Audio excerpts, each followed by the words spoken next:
एक समय की बात है। एक छोटे से गांव में एक बूढ़ा आदमी रहता था, जिसके 3 बेटे थे। बूढ़ा आदमी एक मेहनती किसान था।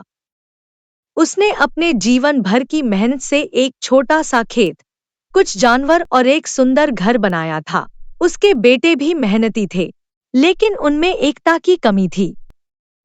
वे अक्सर छोटी छोटी बातों पर झगड़ते रहते थे, जिससे बूढ़ा आदमी बहुत चिंतित रहता था। बूढ़े आदमी ने कई बार अपने बेटों को समझाने की कोशिश की कि वे आपस में लड़ना बंद करें और एकजुट होकर काम करें, लेकिन उनकी बातें उनके बेटों के सिर के ऊपर से निकल जाती। बूढ़ा आदमी जानता था कि अगर उसके बेटे इसी तरह झगड़ते रहे तो वे उसकी संपत्ति को भी नष्ट कर देंगे और खुद भी मुश्किलों में पड़ जाएंगे। इसलिए उसने एक योजना बनाई ताकि वह अपने बेटों को एकता का महत्व सिखा सके। एक दिन बूढ़ा आदमी बहुत बीमार पड़ गया।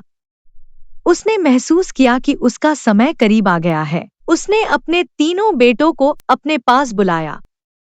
बेटे चिंतित थे और अपने पिता के बिस्तर के पास खड़े हो गए।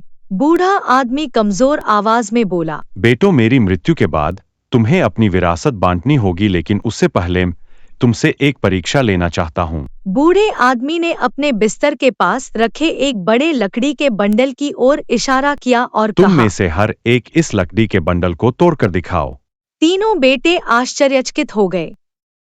वे सोचने लगे कि यह परीक्षा क्यों ली जा रही है, लेकिन उन्होंने अपने पिता की बात मानने का निश्चय किया। सबसे बड़े बेटे ने पहले कोशिश की। उसने पूरा जोर लगाया, लेकिन वह बंडल को नहीं तोड़ सका। फिर दूसरे बेटे ने कोशिश की, लेकिन उसे भी सफलता नहीं मिली। अंत में सबसे छोटे बेटे ने कोशिश की, लेकिन वह भी असफल रहा। बूढ़ा आदमी मुस्कुराया और अपने बेटों से कहा, अब मैं तुम्हें एक और मौका देता हूँ। इस बंडल को खोलो और लकड़ियों को अलग अलग कर दो। फिर एक एक करके लकड़ियों को तोड़ो। बेटों ने अपने पिता की बात मानी और बंडल को खोल दिया और उन्होंने लकड़ियों को अलग अलग कर दिया। उन्होंने लकड़ियों को अलग अलग कर दिया और फिर एक एक करके उन्हें तोड़ने लगे। इस बार वे सभी आसानी से लकड़ियों को तोड़ने में सफल रहे। बूढ़ा आदमी ने धीरे धीरे अपने बेटों को समझाया, देखो बेटों, जब लकड़ियां एक साथ थीं, तो उन्हें तोड़ना बहुत मुश्किल था, लेकिन जब वे अलग अलग हो गईं, तो उन्हें आसानी से तोड़ दिया गया। इसी तरह अगर तुम लोग एकजुट रहोगे तो कोई भी तुम्हें हरा नहीं सकेगा, लेकिन अगर तुम लोग अलग अलग रहोगे और आपस में लड़ते रहोगे तो तुम कमजोर हो जाओगे और कोई भी तुम्हें आसानी से हरा देगा। बूढ़े आदमी की बात सुनकर तीनों बेटों को अपनी गलती का एहसास हुआ। उन्होंने अपने पिता के सामने कसम खाई कि वे अब से एकजुट रहेंगे और कभी भी आपस में नहीं लड़ेंगे। उन्होंने अपने पिता से माफी मांगी और वादा किया कि वे उनकी शिक्षा का पालन करेंगे। पिताजी, मुझे माफ कर दीजिए। मैं आपसे वादा करता हूँ कि मैं अब बड़े भैया की बातों को हमेशा मानूंगा और कभी पलटकर उन्हें जवाब भी नहीं दूंगा और न ही कभी उनसे झगड़ा करूंगा। हाँ पिताजी, मुझे भी माफ कर दीजिए।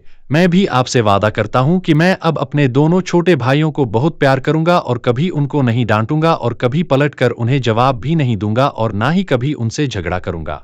हाँ पिताजी, हम आपसे वादा करते हैं कि अब हम कभी एक दूसरे से झगड़ा नहीं करेंगे या फिर कोई भी ऐसा काम नहीं करेंगे जिससे हमारे परिवार या फिर हमारी कोई बदनामी हो। अब हम हमेशा एक दूसरे से मिलजुल कर रहेंगे।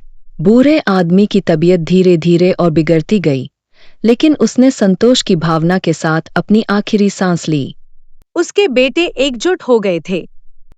उसकी मृत्यु के बाद बेटों ने अपने वादे का पालन किया। उन्होंने अपने पिता की संपत्ति को मिलकर संभाला और उसे और भी बढ़ाया। बेटों ने समझ लिया था कि एकता में ही बल है। वे हर काम को मिलजुल कर करते थे और किसी भी मुश्किल का सामना एकजुट होकर करते थे। उनके एकता और मेहनत से गांव के लोग भी प्रभावित हुए और उन्होंने भी उनसे सीख ली।